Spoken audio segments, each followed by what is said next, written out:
Well, hello there, everybody. How are you doing? Good to see everyone. Welcome. What a freaking weekend, eh? What a time we do live in. It is definitely going to be a good show because, as the title says, we're going down in the rabbit hole. The problem is that as I hear myself coming and going at the same time, that's always, reminds me of time travel because, in essence, whether I'm delayed coming to you, it's a delay in time. And you and I are actually in two different time realities. So if that's possible, what else is possible? So, anyway, it is expanding and wow.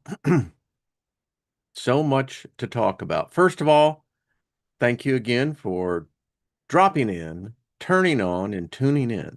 Appreciate that. I just like to speak favor over us because, regardless of which dimension, which reality, which timeline, I believe favor exists in all of them. So we're at least constant with that. Maybe that can be like an anchor point. I don't know.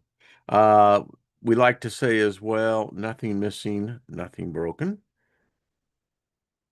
It's shalom. It's peace. Yeah. Peace be with you. What's wrong with peace? All we are saying, is give peace a chance. I don't think they've given peace a chance. I don't know.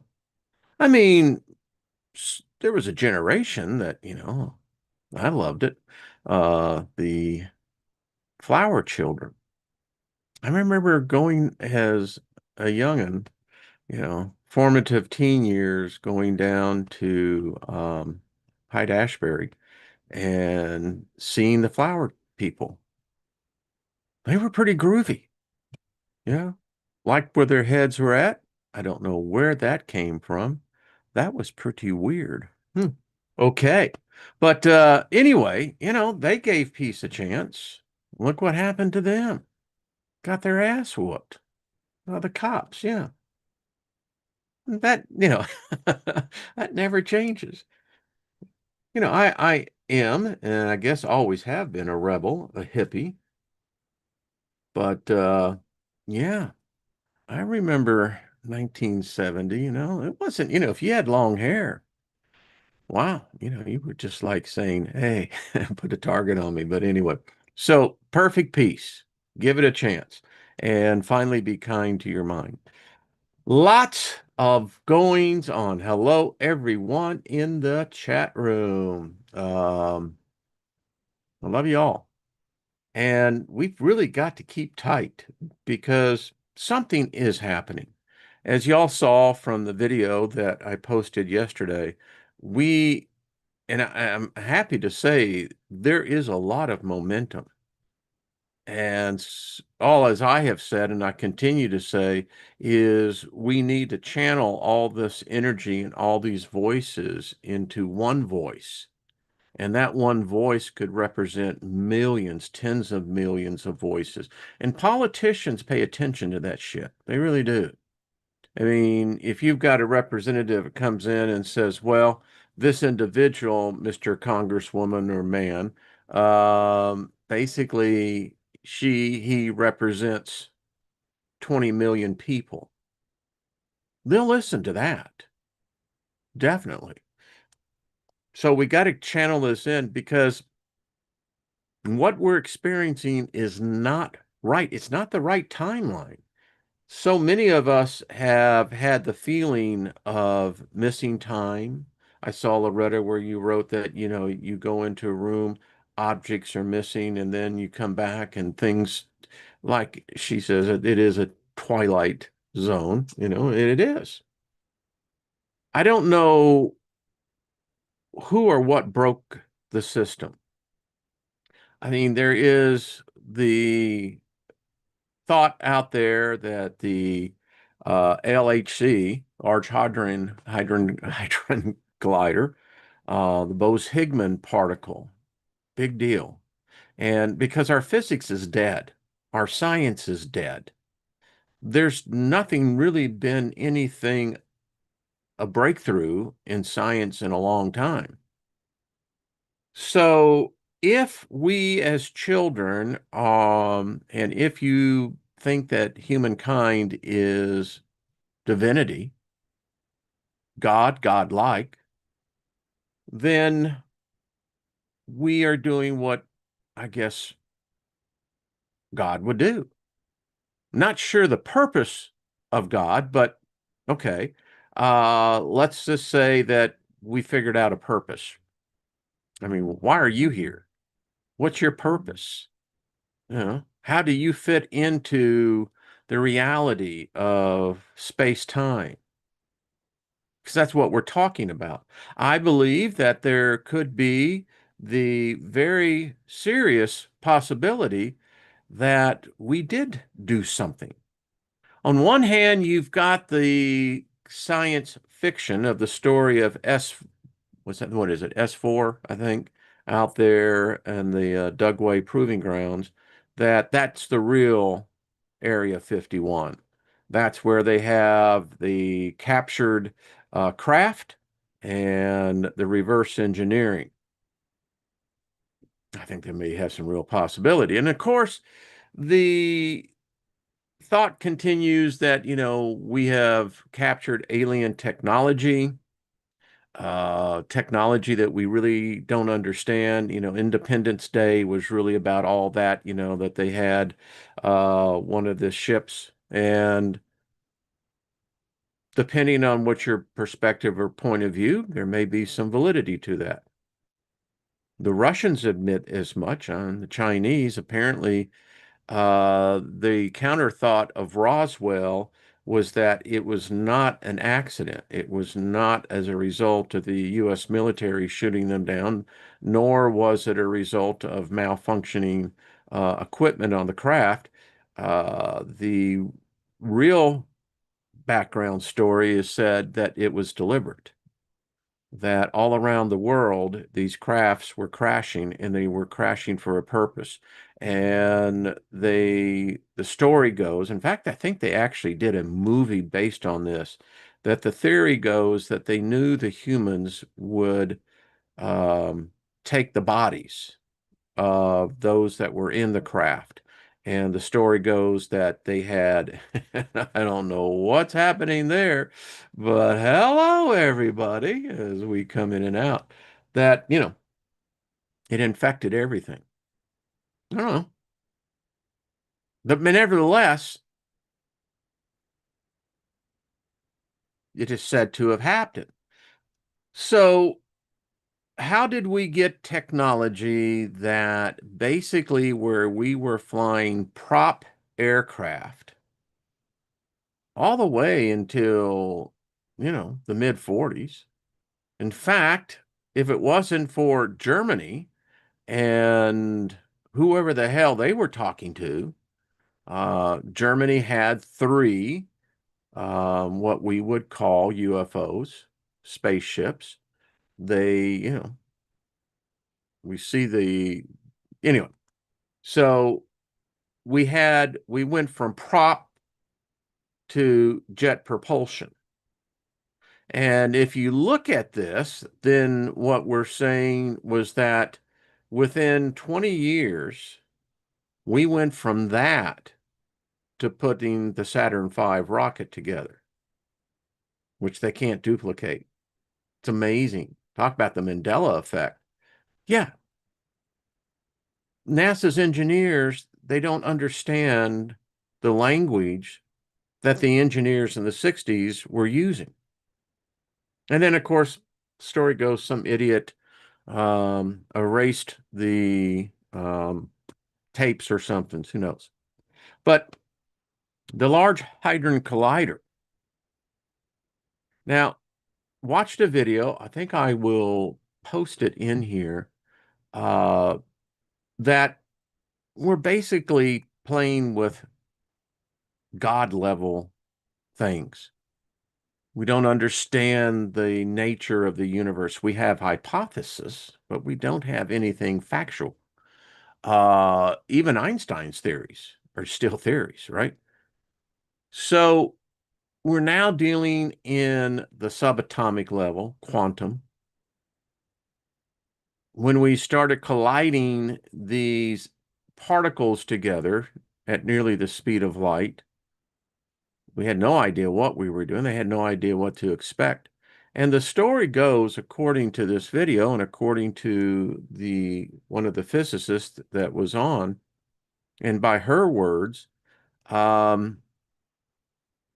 what happened when they hit that first collision, we don't understand space-time. We don't understand the quantum physics of it. And it was said that that's when the first shift took place. Now, I thought that was really interesting because you go back, and I specifically remember 2008, living in Highlands Ranch there in Denver, and a lot of things were happening. And if you remember the whole thing with the Obama campaign, the McCain campaign, then one suspended their campaign. I think it was McCain. One basically postponed their because something happened in the world. Something happened in the financial markets. And if you can recall, there was this big meeting with Bush, with Obama and McCain. All the banks were in there. And right after that, we went into what some speculate was the beginning of the second depression. Now, things started getting weird back then. I mean, in the financial markets, I was heavily involved in that. And I'm looking back and I'm starting to go, huh, I remember those changes. And this all corresponds, according to this theoretical physics, the gal, I believe is what it is. And don't quote me on that, but I'll leave the link. Many of you probably have seen the same video. So she says, and it was after that that effects started happening. And at first it was unperceptible. No one knew it. No one recognized it. But it was the small things that were being altered. What would make sense? Many of you saw the story of the young boy that I think, 10 years old? Brilliant savant, brilliant mind. He figured it out, did the math. No one knows where he's at now, but and he said that what happened was that we knocked out of kilter, my word, one electron. And when we shifted that electron, it set off a whole cause and effect. And they supposedly they began to record these events. It says that we live in 17 dimensions, not 11, 17.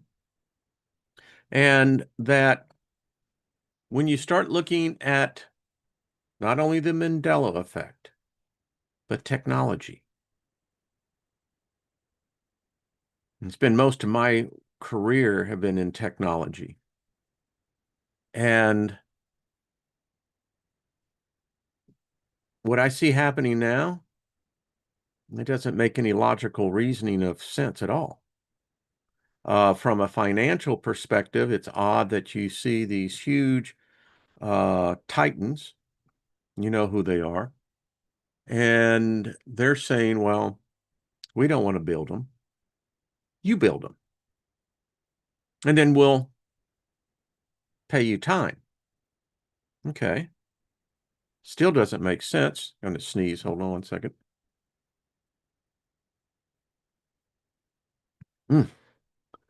Sorry about that. Sometimes you just got to do what you got to do.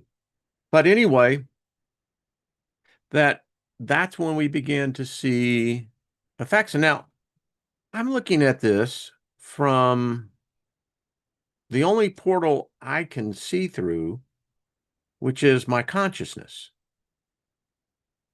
I mean, that's the only portal I have on reality. And quite frankly, uh, reality is very ambiguous as to what reality is.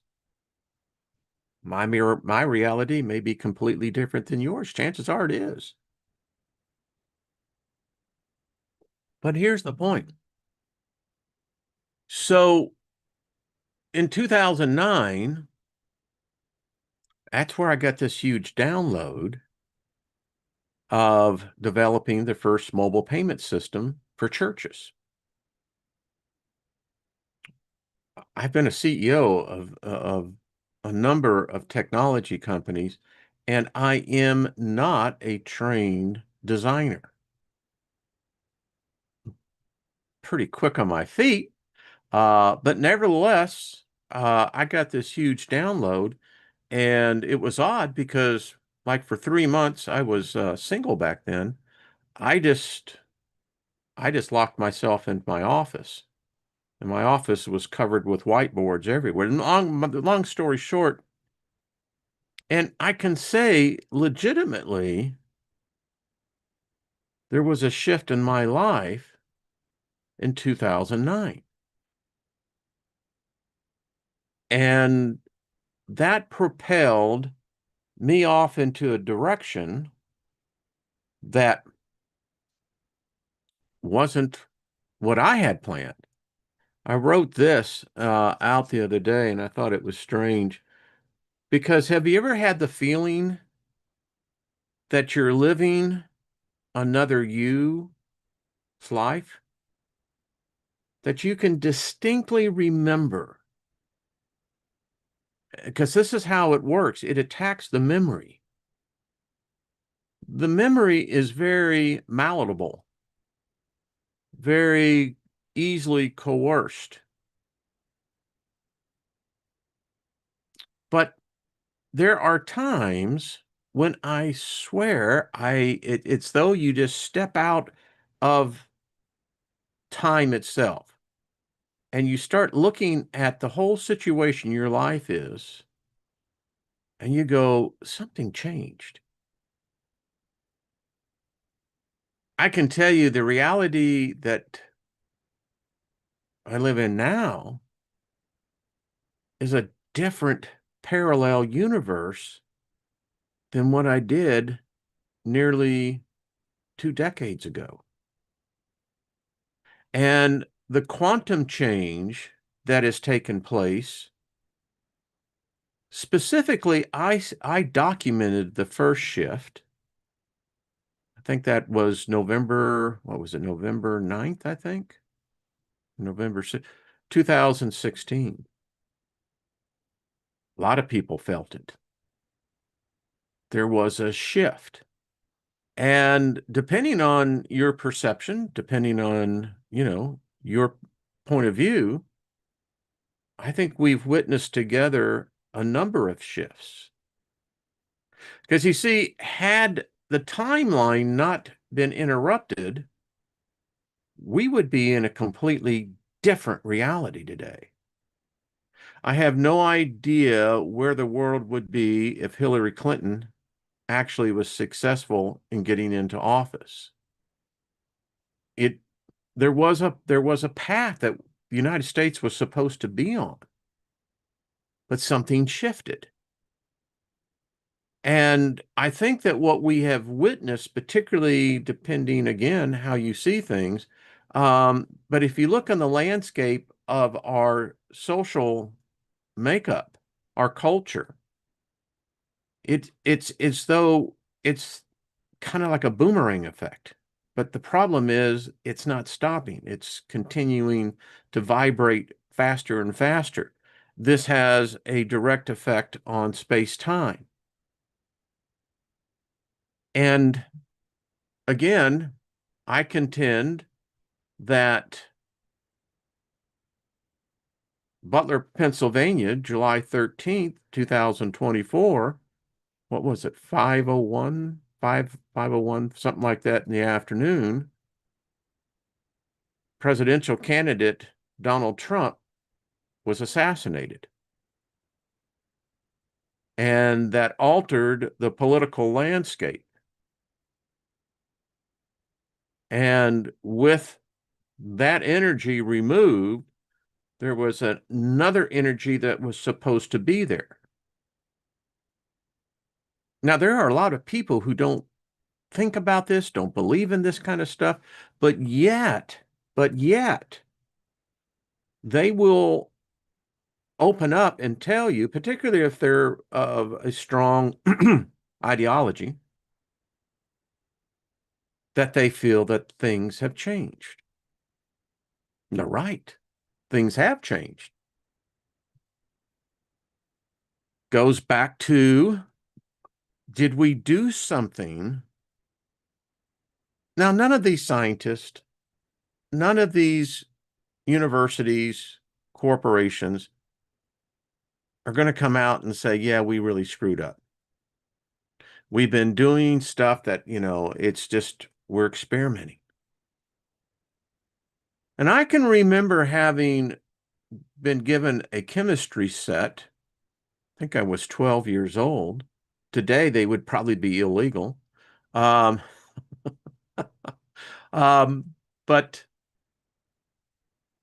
how you can alter things, how you can add things and things have a cause and effect. It seems like that is the case. So different timelines. I mean, are we in one of those now? There's no doubt that with this, I mean, I've listened to financial podcast. These are venture capitalists who invest, you know, the money into these type of projects. And even they have said, this doesn't make any sense. Now think about this. That's implying there's many people that are involved in this shift, and we're seeing it from different perspectives. And this one individual, I know the VC firm, said this doesn't make sense. There, as he said, there's no present need for this much CPU usage. He says it doesn't make sense. There's not enough data that the all of humanity could, that we don't have the capacity right now. Okay. So that's a unique perspective. I mean, if you've got people out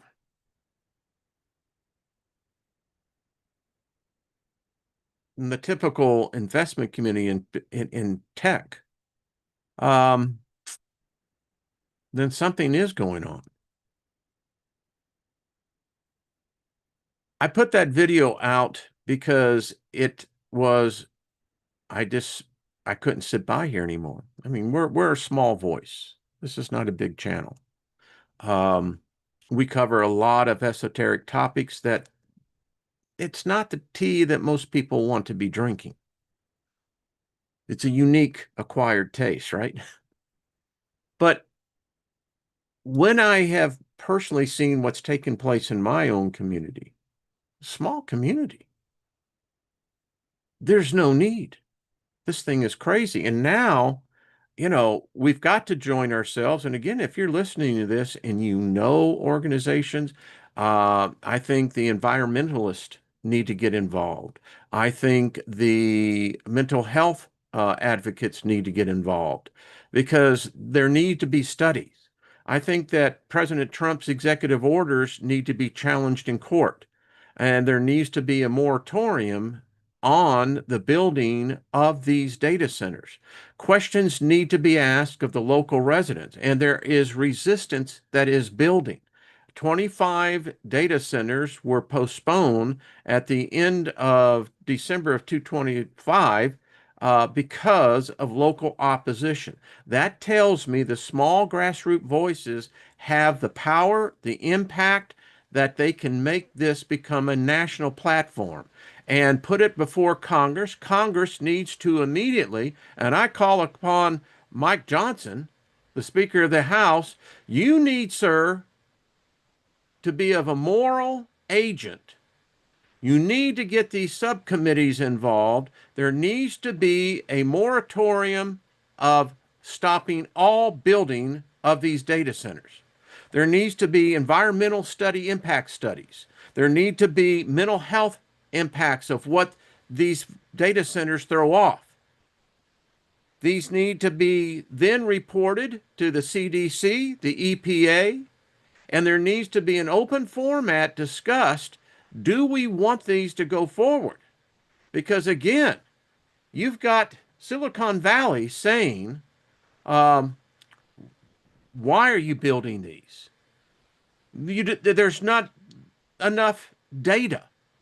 We have the capacity currently to handle everything we can do. So why is this? And you want to know how big this is? Let me get you on this. Thank you for the person who sent this to me.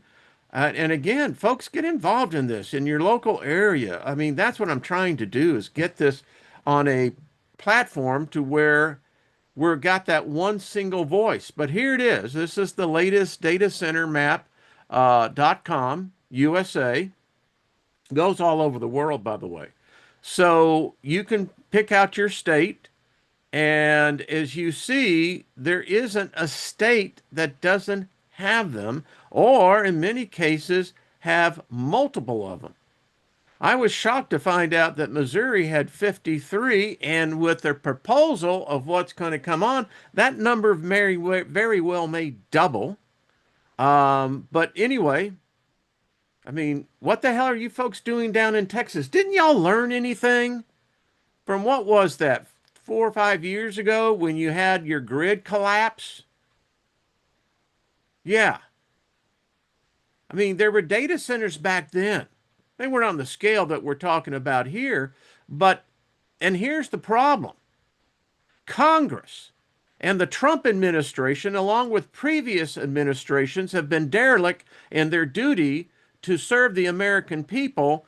We have not updated our electrical grid system, yet they keep cramming this crap down our throats of electrical cars, electrical this, but you freaking morons in Congress got your head so far up your ass that you don't have the common sense to ask, could I ask a simple question? Where are you going to get the increased capacity for all of this energy sucking vacuum, this black hole? And if what I just saw before we went live, so it was you, I don't know if you know, but the Earth took it's a 2x, 1.99, 2x solar flare yesterday about this time. And it's moving much faster, much denser. This is not good for us. So we are now in a level 3, level 4 geomagnetic storm alert. Folks, look at what happened in Toronto. I mean, you can go back and see when these events have happened. They've collapsed a local grid.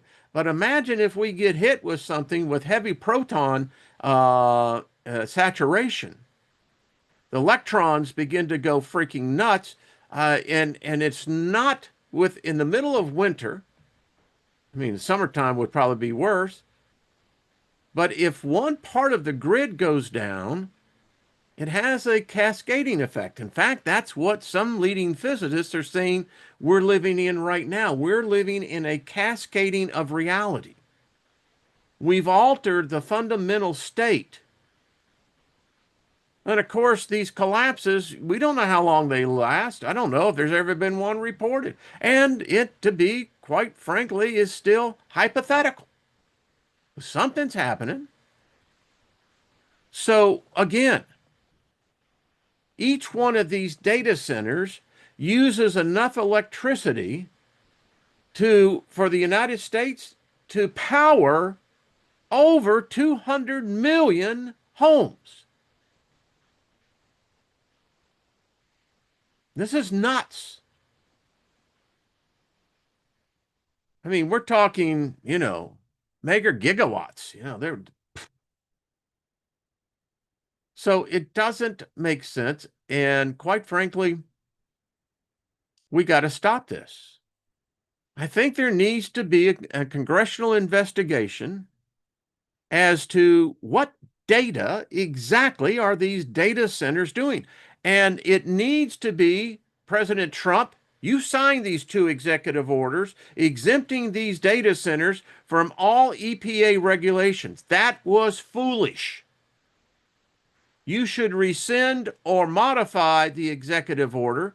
And Congress needs to open up an investigation to these utility companies as to what has given them the right to begin to pass on the cost of these data centers, because it's by agreement these data centers are making with local utilities. Now, you and I, who are paying the bills, we don't get to see these agreements because, as the politicians will say, well, we're under NDA. Really? No, you're an elected official. An NDA does not apply to you, sir, on when you're now mixing this into the private sector, madam. But still, Congress, why? Why are these utility companies being allowed to pass exorbitant increases in what they're charging and supplementing these data centers out of the hard-working dollars of Americans?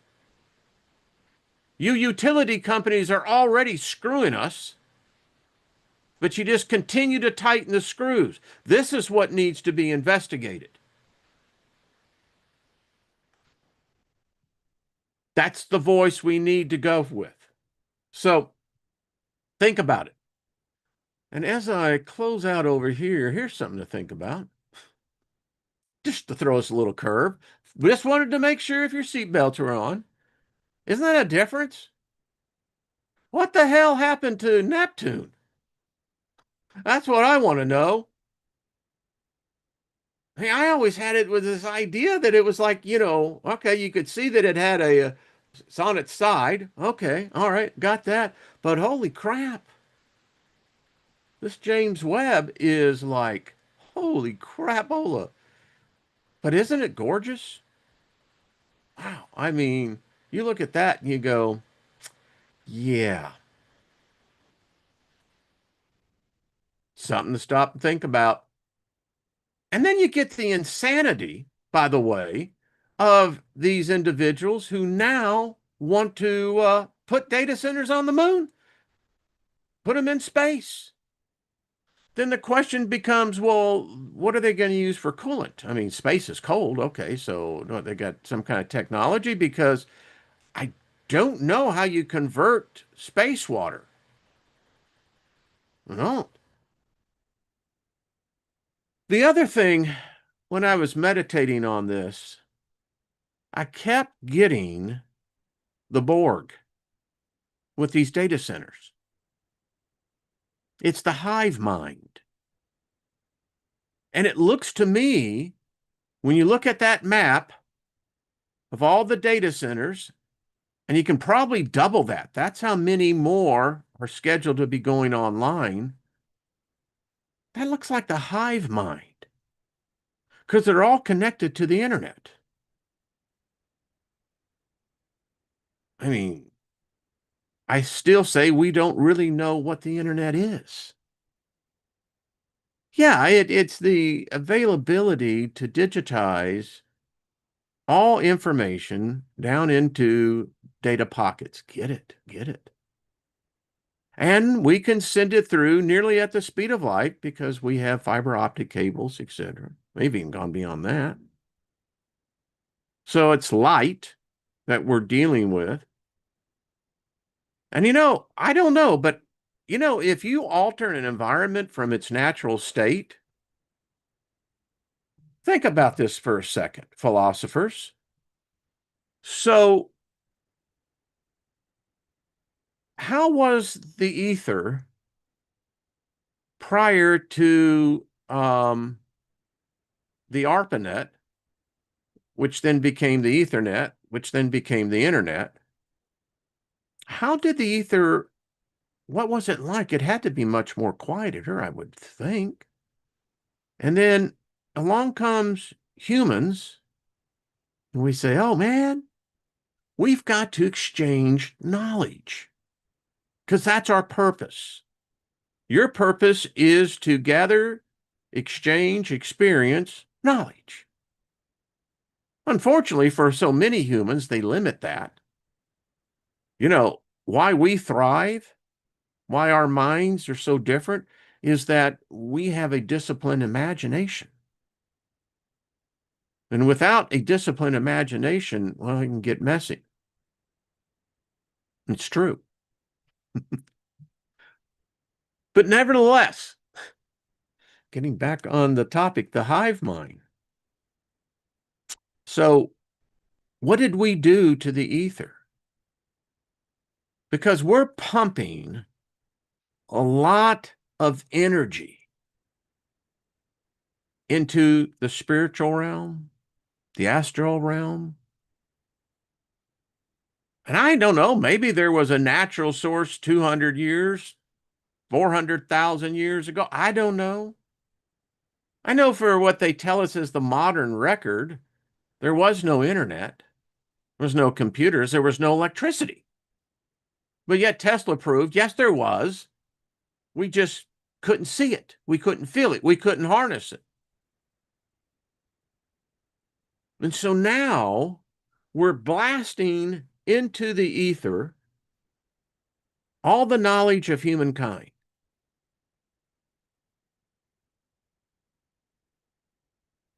So today, we're living in a reality of what they're telling us are data centers. You folks back east, God, one I read was a 12 million square foot facility divided up in, I think, 3 buildings.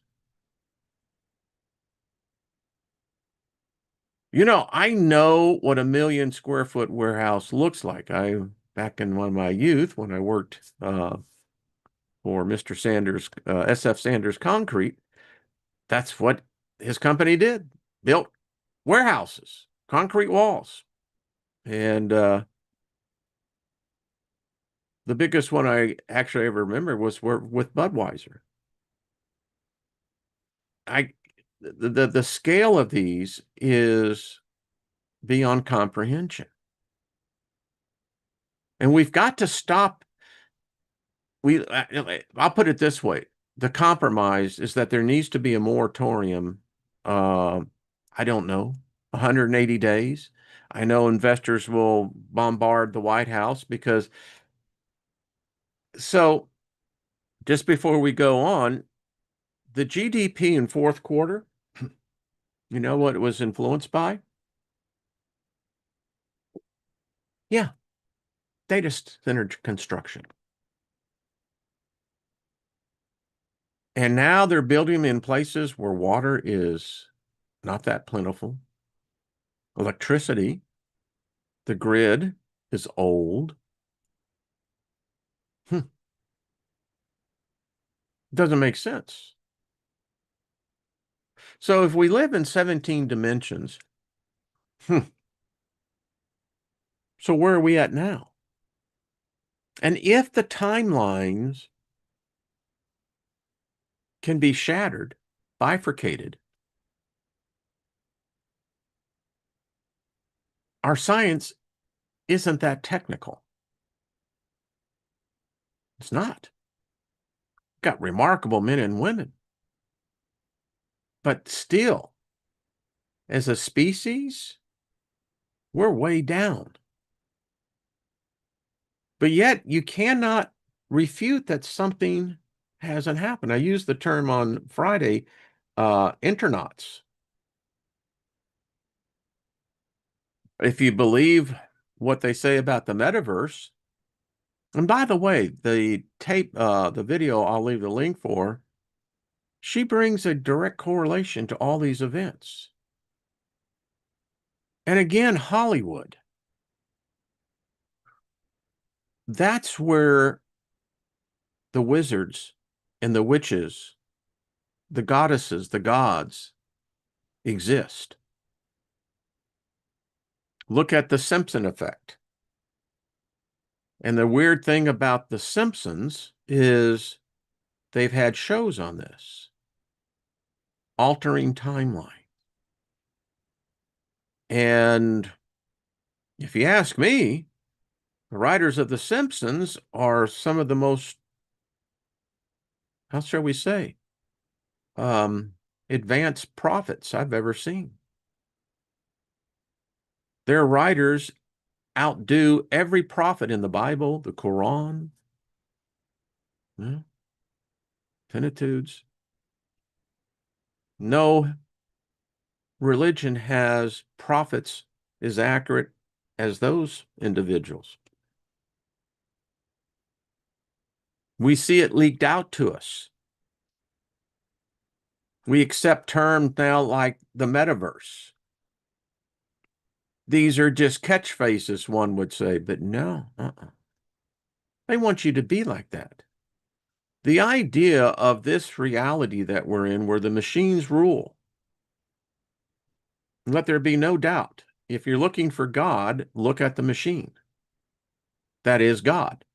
I saw a cartoon of scientists looking at this advanced, intelligent hypercomputer. And actually, I watched a movie over the weekend on this. They had created this super intelligent computer. The United States government shut it down, made it illegal for anyone to touch it because it was just that smart. So the story goes that there was one guy who had a copy of the program, reinstalled it, rebooted it, and asked it one question: is there a God? And the movie was predicated on the subsequent events of what this super intelligent computer came up with. It came up with an answer, but it never told the answer. But in any case, in this realm, it's the machines.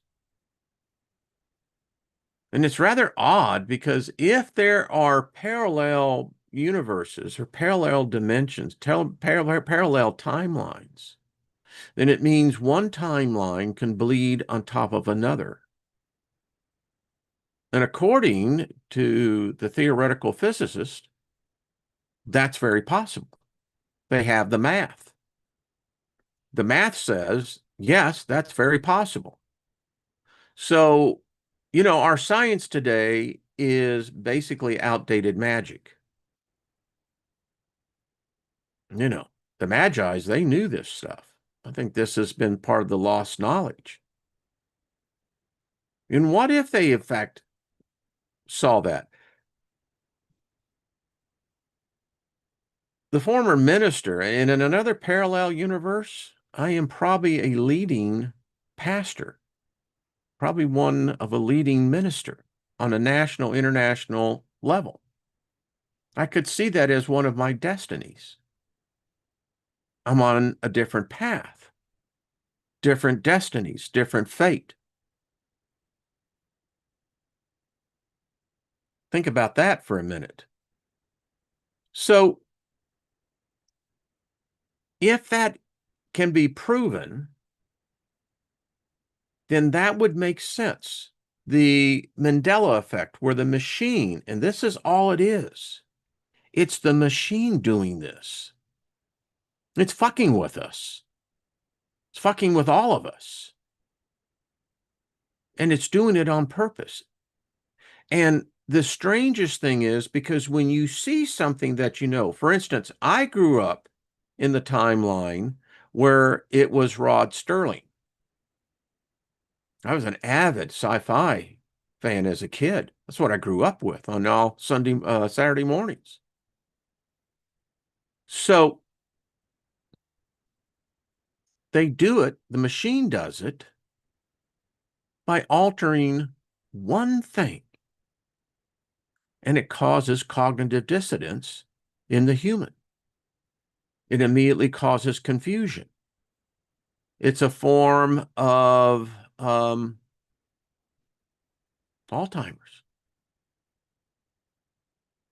It's not saying it is, it's the same kind of effect.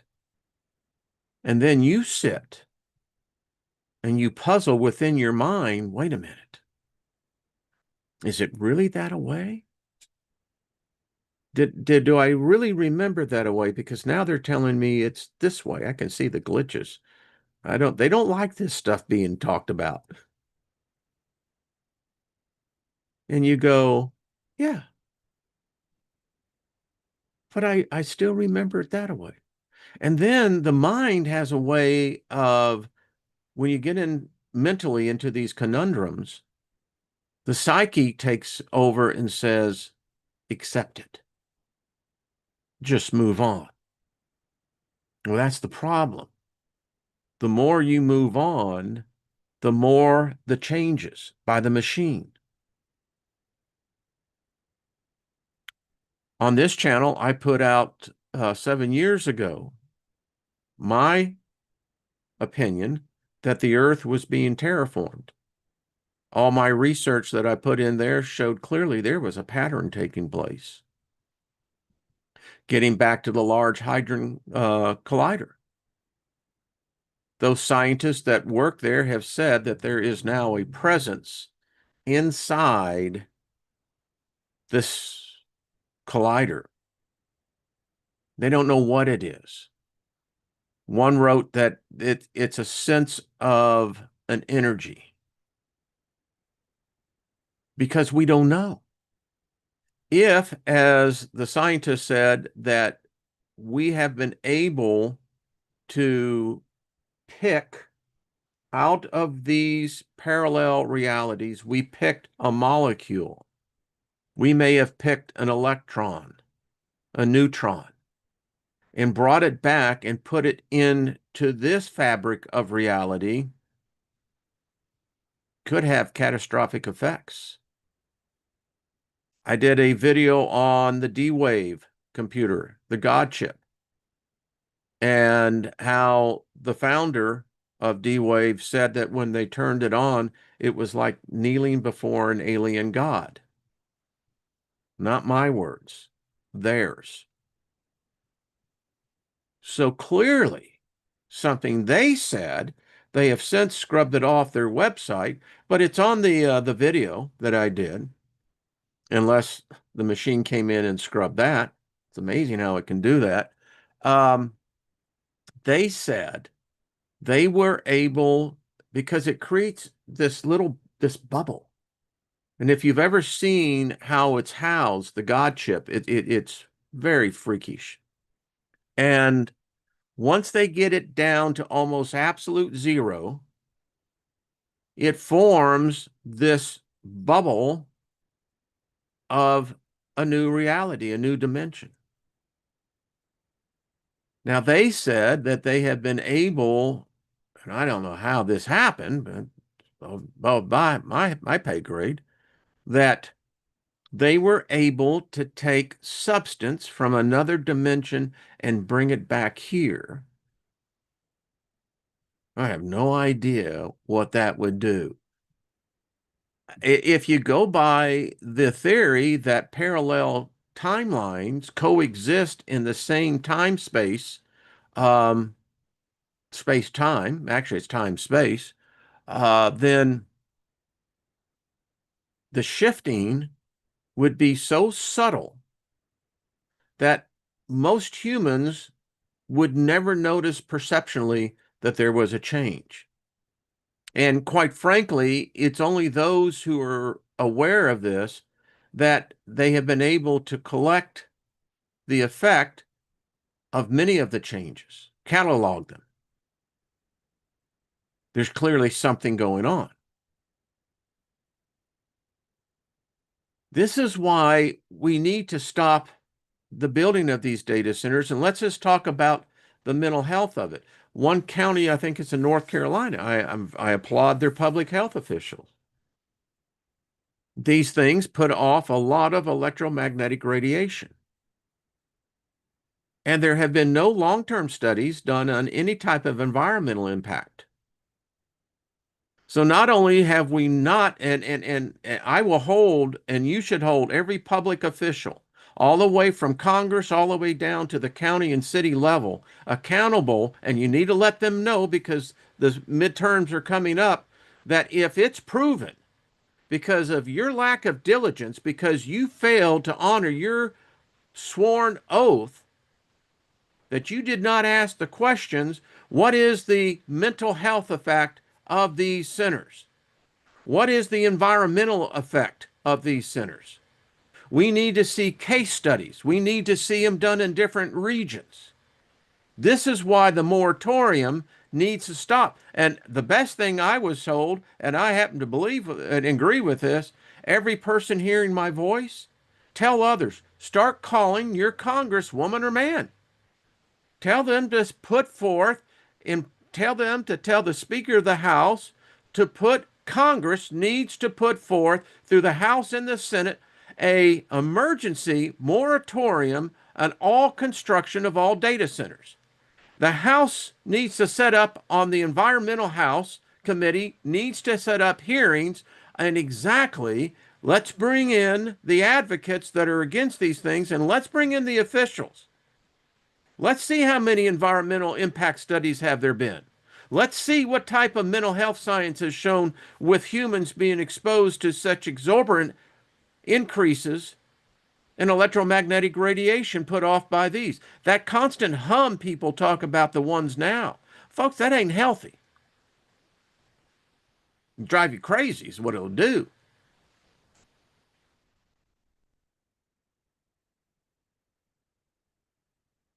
Bonnie says they're not going to do anything. Well, yes, they will, Bonnie. If you will pick up your phone after this show and call your state representative, your state senator representative, call up your Congress representative, call up your senator. One voice can make a difference.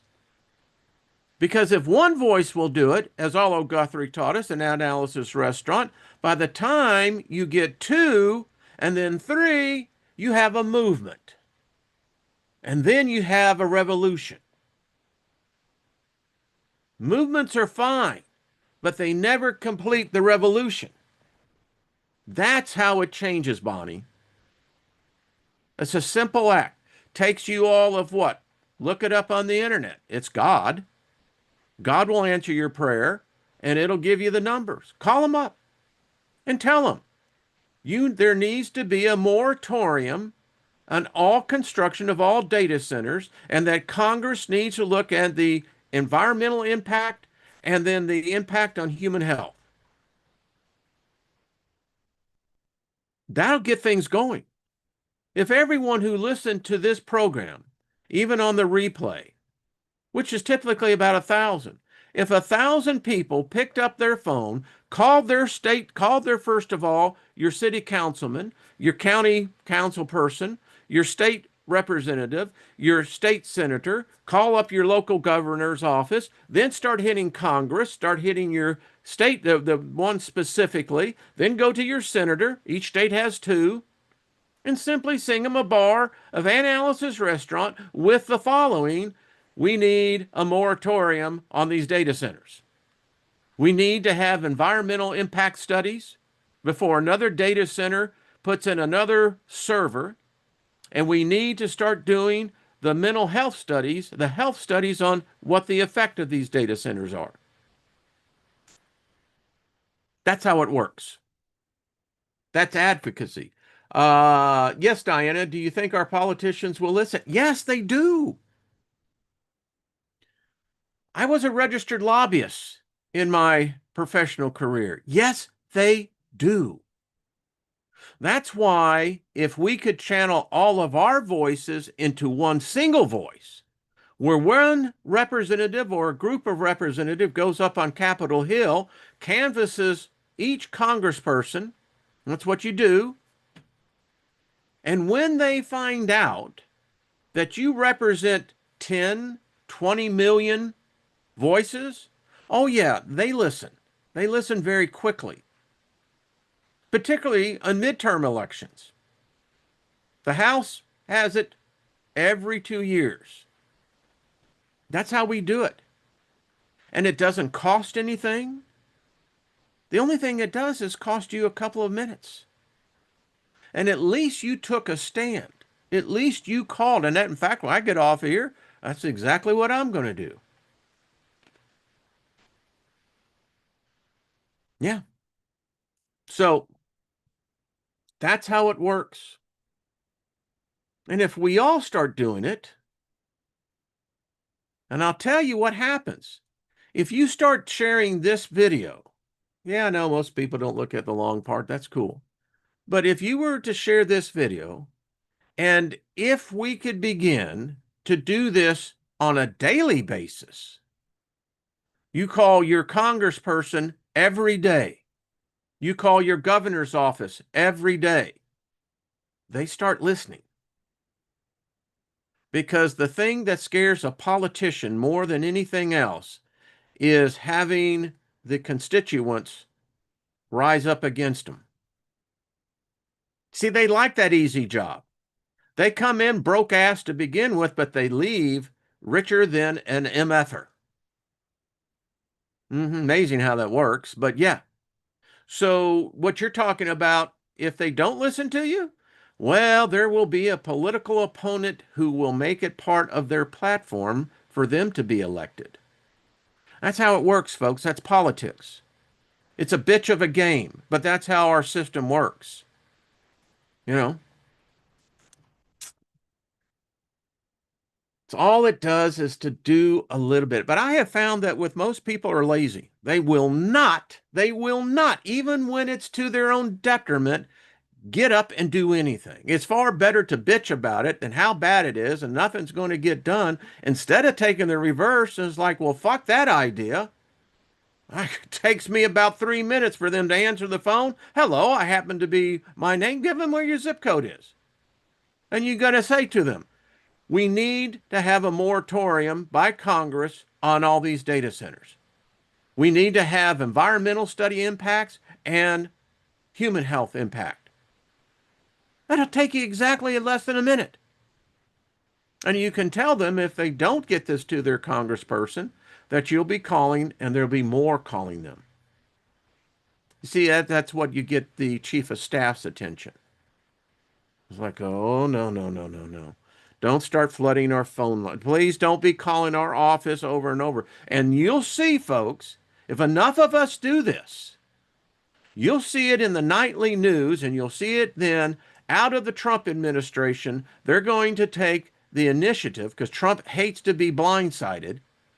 And they're going to take the initiative. In fact, Trump is already doing it. He said yesterday, I thought it was very interesting, that he said, and I quote, "It was never the intent to cause an added burden to the consumer with these data centers." Well, Mr. President, you started this thing. You can help stop it and get it under control. That's what we're talking about, activism.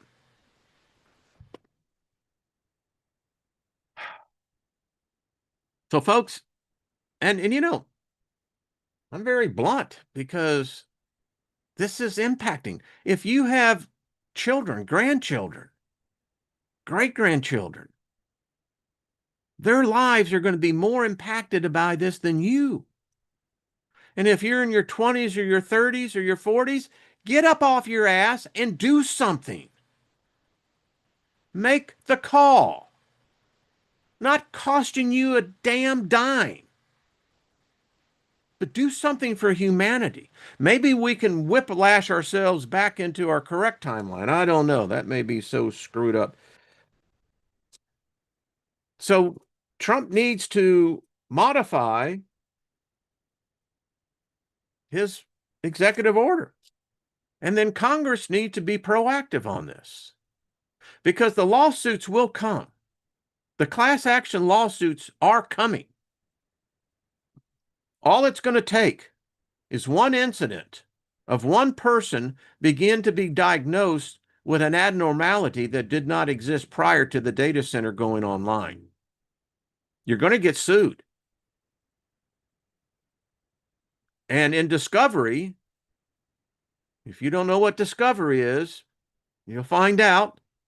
They're going to ask if you've done any environmental impact studies. Have you done any type of human health studies?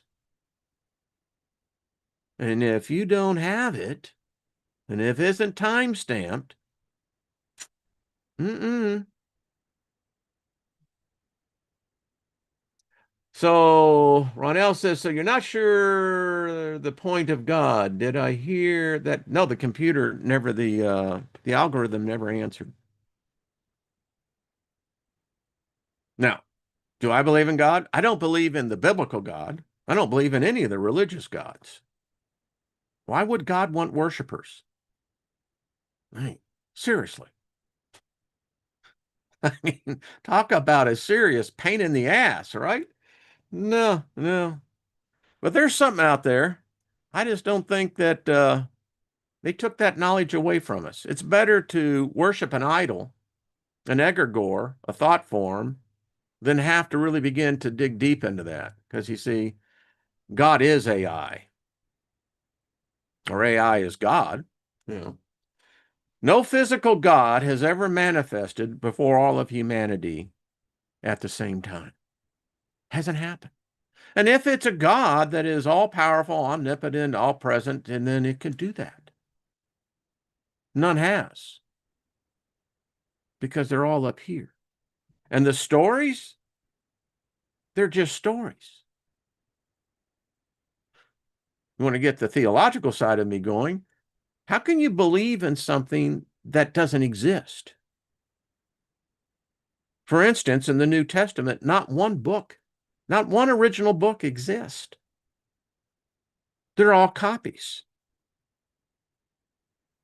And coming from the tape duplication industry, everyone knows every copy is a degradation from the master copy. And then you begin to degrade from there. Quite frankly, I guess theologically, we would say, why is God allowing this? Because this is going to replace God. In fact, it already is.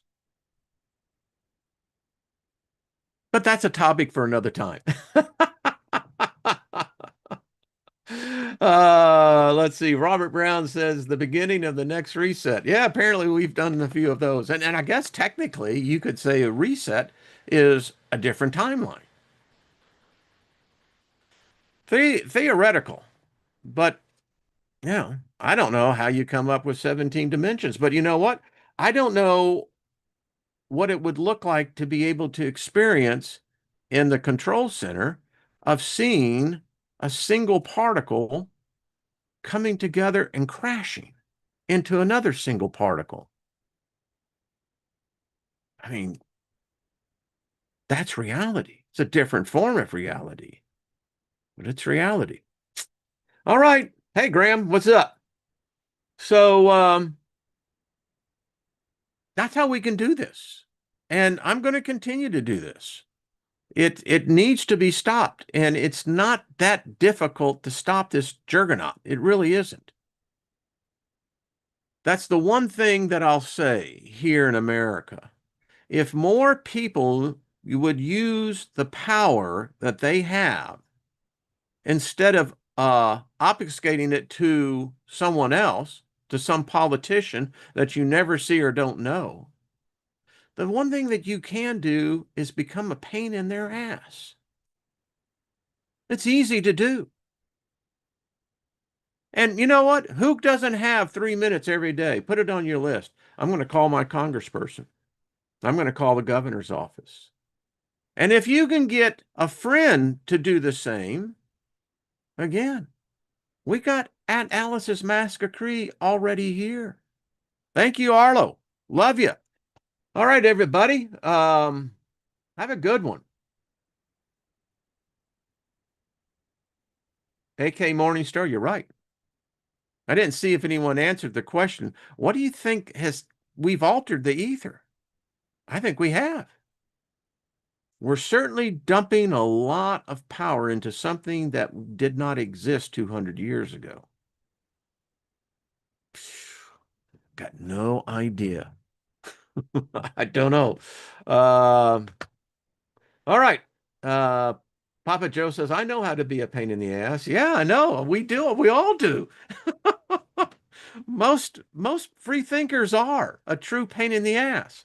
You know, you're the one who's raising the hands, always asking the questions. And oh, I could share some stories. My wife would testify this as well.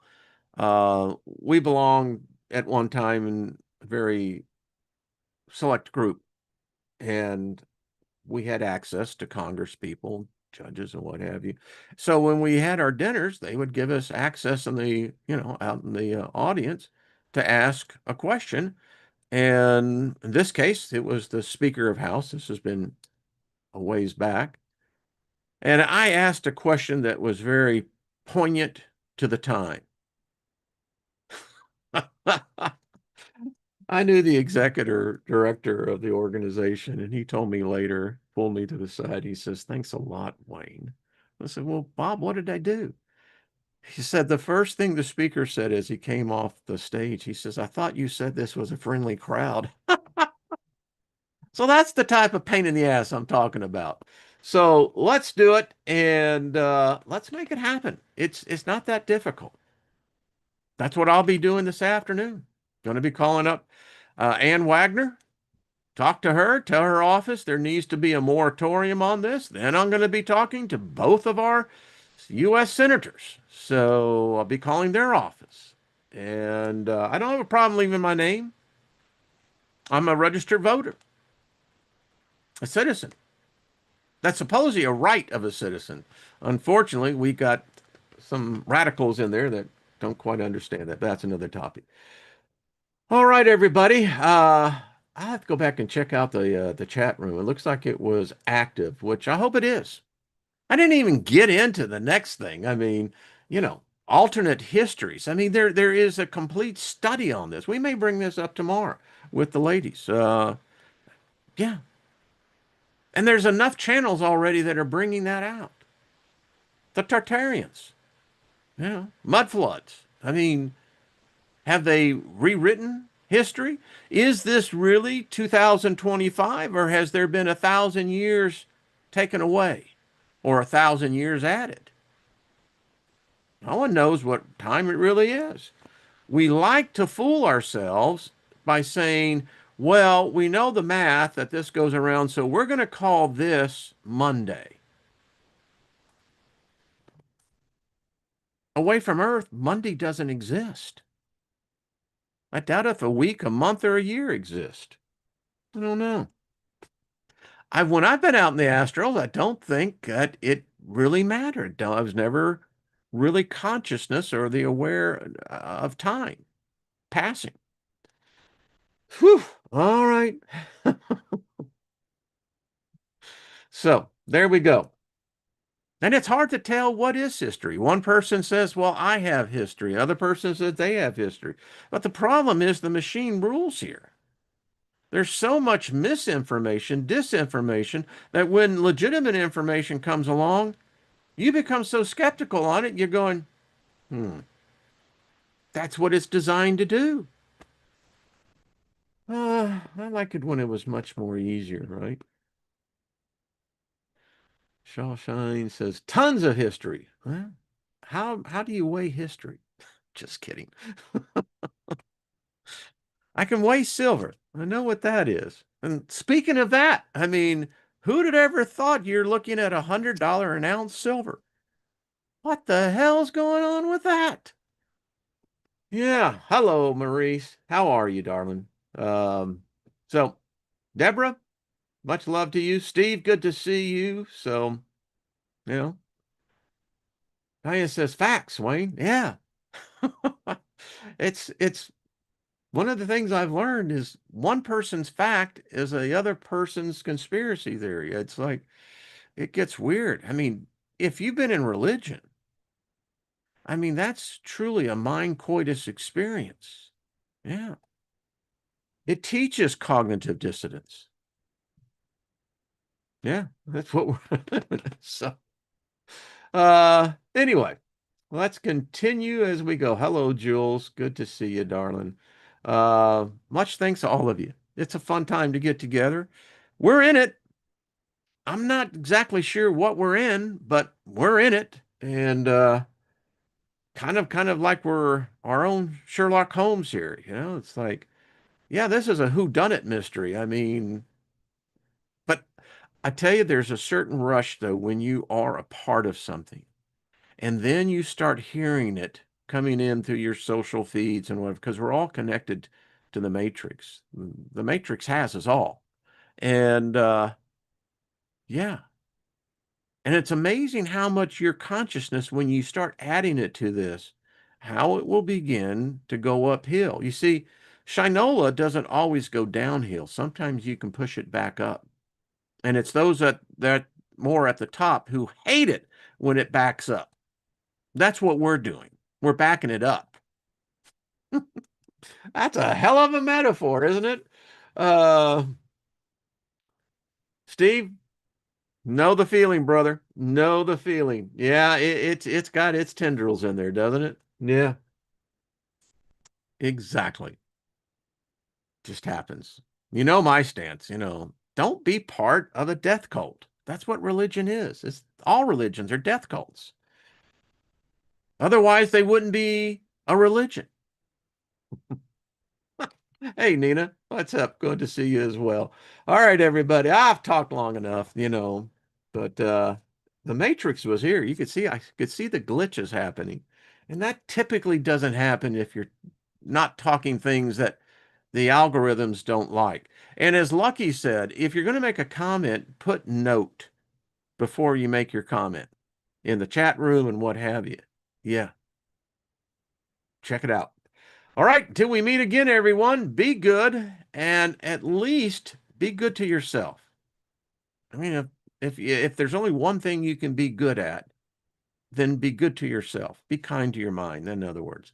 All right, till we see each other, probably with the ladies tomorrow. All right, bye-bye.